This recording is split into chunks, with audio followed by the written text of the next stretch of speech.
y'all, this is Lauren from Mama's Learning Corner. So appreciate you stopping by today. You will notice that I'm in my kitchen. I'm usually in my homeschool room because most of my videos so far have been homeschool related because, you know, that's what I do all day long.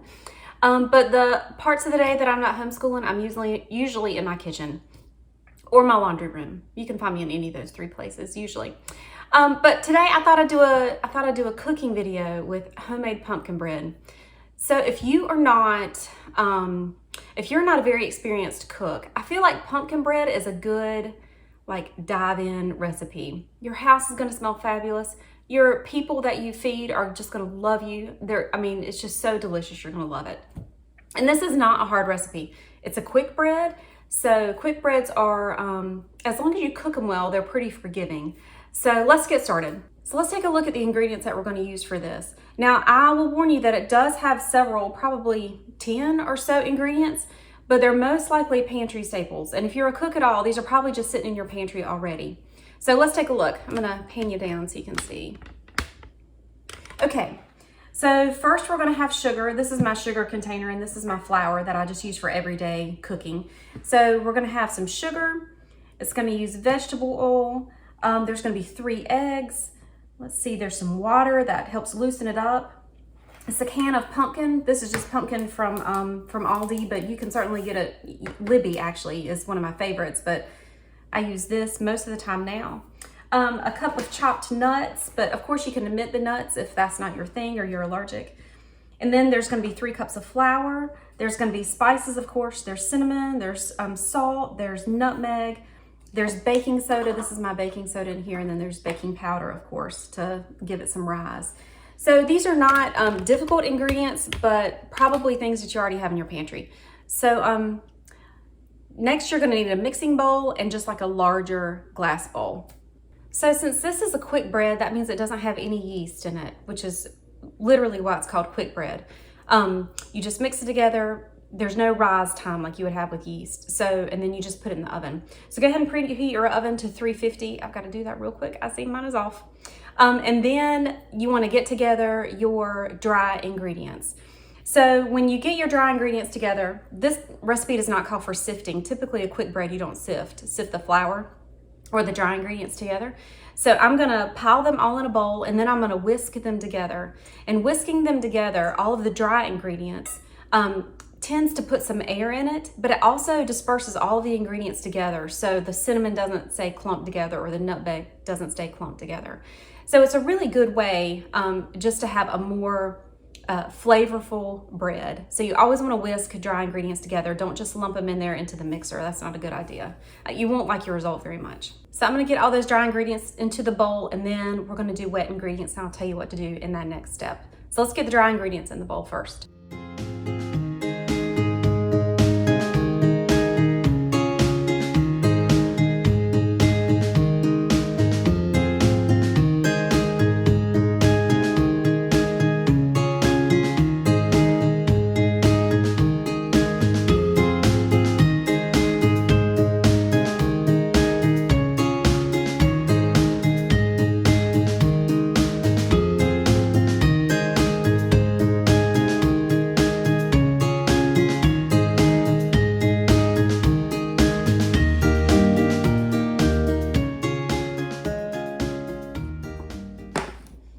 Okay, so now that all of the dry things are in there, we're gonna mix well using a whisk.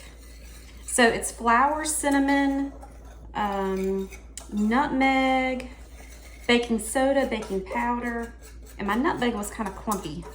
So I wanna make sure that that's completely mixed in well. I see it in there, that nutmeg. So make sure it's all mixed in there well. The only dry ingredient that I did not add to this is the sugar, because that's going to mix together with the butter. I'm sorry, with the oil. So the dry ingredients are together. They're all mixed right here in this glass bowl and I've just set that aside for now. And then we're going to mix our wet ingredients together. So that's going to be sugar, oil, eggs, water, pumpkin, and then we're going to throw in the nuts at the end. So let's get these things together.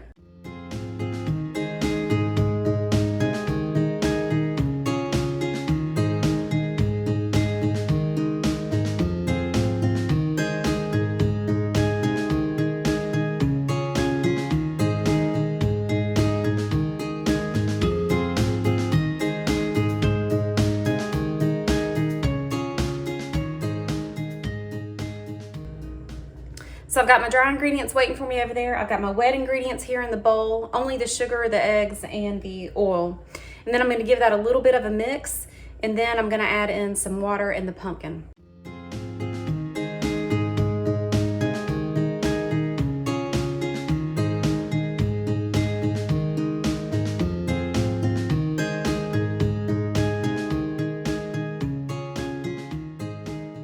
So just a quick word about nuts. I typically buy chopped nuts. If I can't find them locally, I typically buy chopped nuts, as opposed to like buying whole nuts or halves. And when I say nuts, I'm talking about pecans.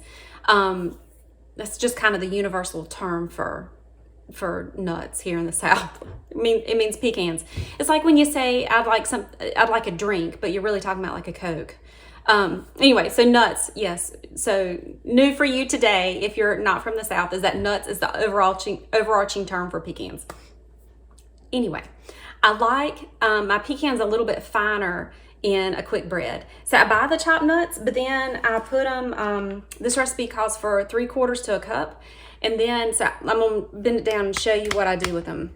I just put them on my little cutting mat here. This is just like a little quickie mat.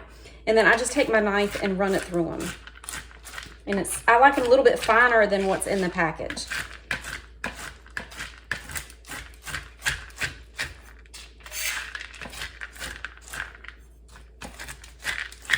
Okay, so I think that's pretty good. This is what goes in next in our wet ingredient batch here.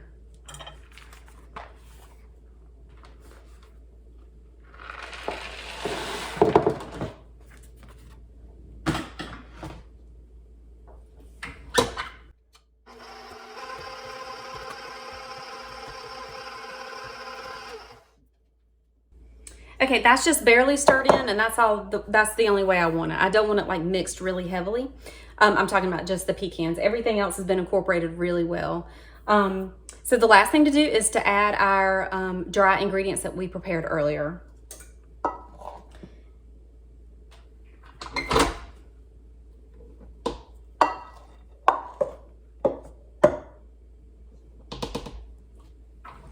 So I do about half of the dry ingredients, maybe roughly 2 cups of it. I'm going to incorporate that some, and then I'm going to add the rest.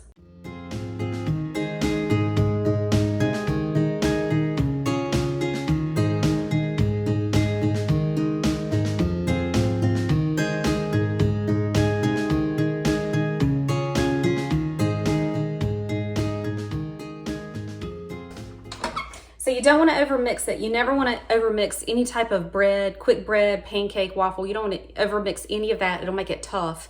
It'll make it so it's not very light tasting in your mouth. That's called the crumb, how light it tastes in your mouth.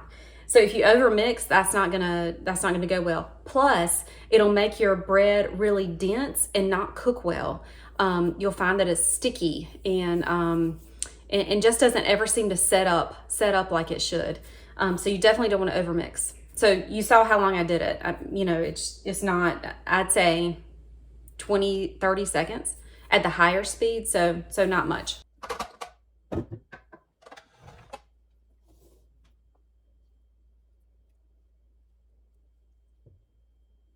Okay, so I take it off the mixer. I get my paddle out. I'm gonna scrape the sides down just a little, just to make sure it's all incorporated like I want it. Okay, now here comes a do as I say, not as I do moment. So you never want, this makes 2 loaves. I don't know if I mentioned that in the beginning, but this makes 2 loaves of bread.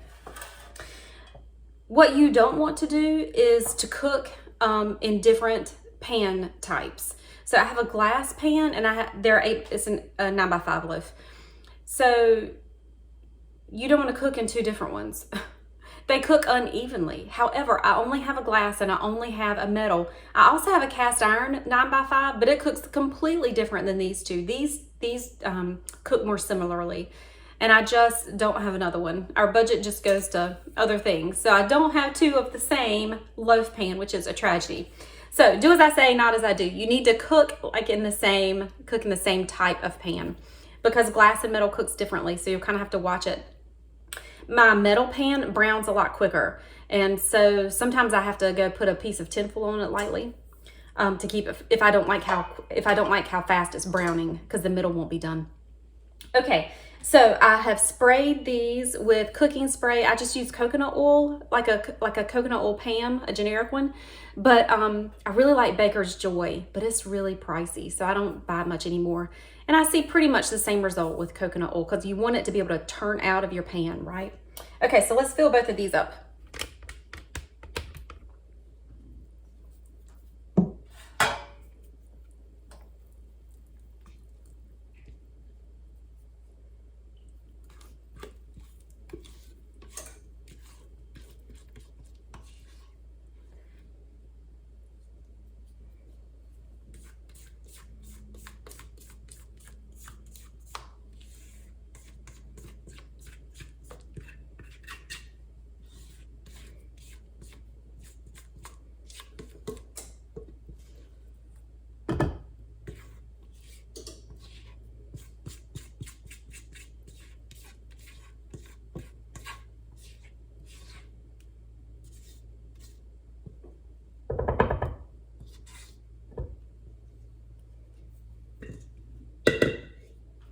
Okay, the last thing that I do is I take a paper towel, or I take a clean dishcloth and just wipe off the edges. It helps keep your pans looking nicer for longer. If you spray it with Baker's Joy or with Pam or some type of spray, it always gets on the edges, and that'll make your pan look dark sooner. It just makes them look old sooner. And also, if you have any drips, you want to get those off, because those will burn, and those are really hard to get off after you've cooked in the oven. So just give them a little jiggle. Make sure it sets in there a little bit. Now you notice that I just poured these and eyeballed it. I didn't measure. I probably should have measured, but I don't do that. I mean, that's just too time consuming for me. So I just eyeball it, and here we go. So now these are going to go in the oven. They're ready to go. So our bread's in the oven. It's going to cook somewhere. I would start looking at it like probably after about 35 minutes. My oven cooks hot. Even though this isn't a hot oven, it's more a moderate oven. So when you hear those terms of moderate oven, that's usually like 350. A slow oven is going to be like 325, 300, 325. So this is just like a pretty moderate oven. But my oven cooks a little bit hot. So I start looking after 30 minutes and seeing if it's too brown and seeing if it's going to be set in the middle. But I'll show you what that looks like.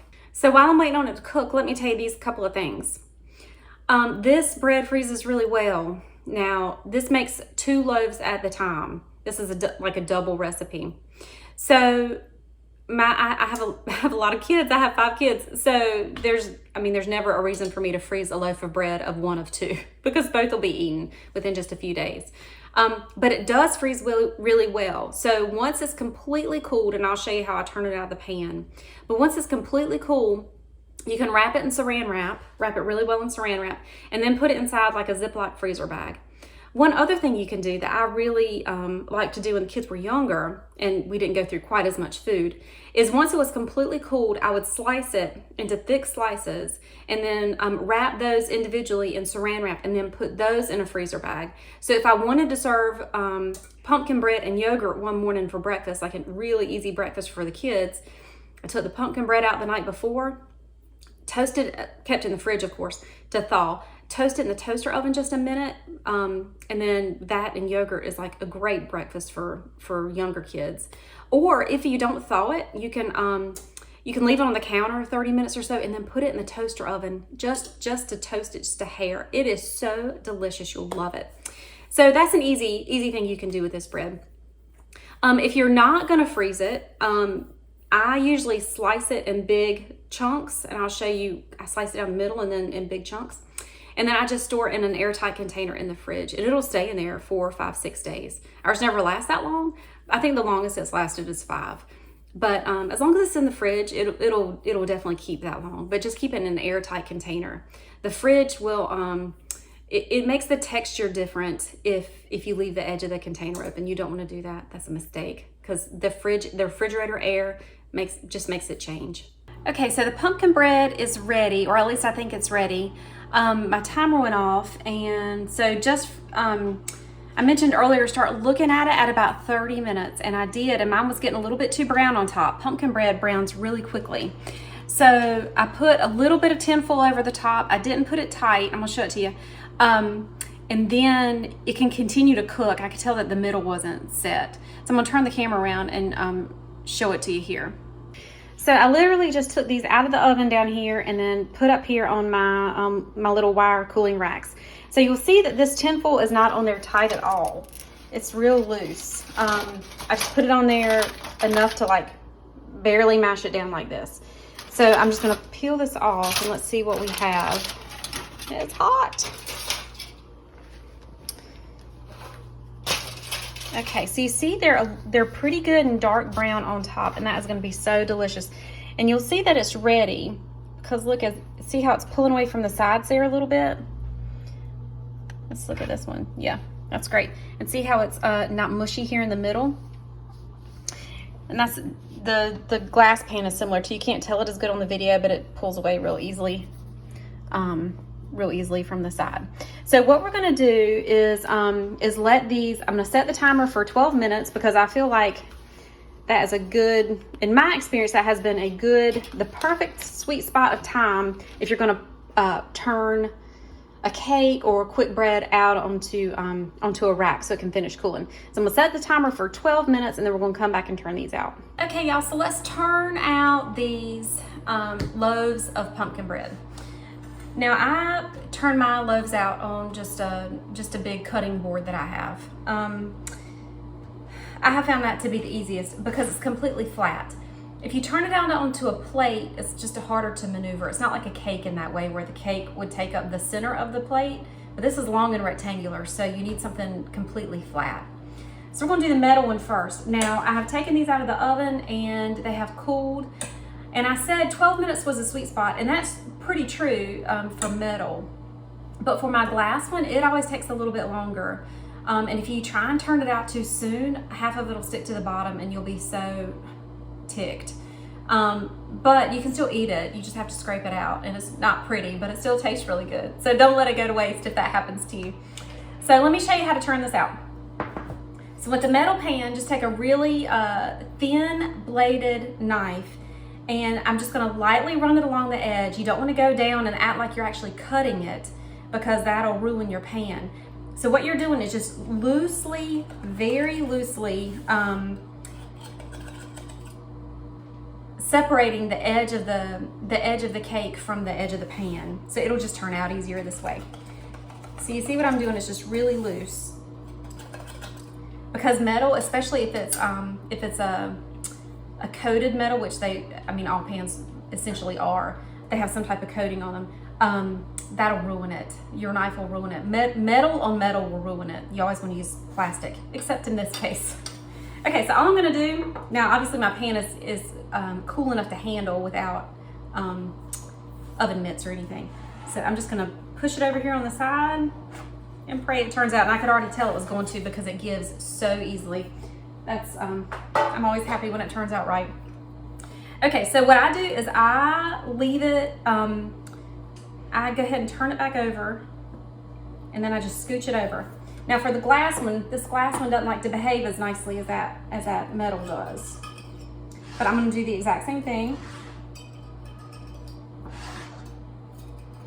And so I let these cool probably, I don't know, 15, 18 minutes total. So I'm just gonna quickly turn the whole thing over and out and pray it all comes out. It did, wonderful. So set that aside. You see it, I don't know if you can see it, but it's steaming. So it's still really hot. So just take it and flip it back over. And then when they're completely cool, I cut them, but I don't cut them till they're cool because it'll make it crumbly and just not very pretty. It'll still eat, but it just won't be very pretty. But this outside edge is gonna be so delicious. Okay, so let's wait for it to cool and then we'll cut it. So our next step is just to cut it. And all I do is cut it straight down lengthwise like this, and then cut it in big chunks. And usually there's many pieces gone like almost immediately. Usually they're just like waiting at the oven, knowing that I'm gonna cut it and turn it out soon, or turn it out and cut it. So oftentimes we have one that's quickly eaten and then one that goes in the fridge. But I often use this as as a dish to take somewhere. We're going to the dentist tomorrow. We're going to take him a loaf of bread. Sometimes I take this to a ladies' meeting or a homeschool meeting or some other event that I'm going to that I need to take a little something, then this is like the perfect thing to take. It doesn't take a long time to make. It's completely homemade and your whole house smells just divine. I appreciate you watching today, and I'd love it if you hit subscribe and so I can show up in your subscription feed whenever I publish a new video. But make sure you go to my website and download the printable version of this so you can just have it easily in your own kitchen and make good food for your own family. I appreciate you watching today.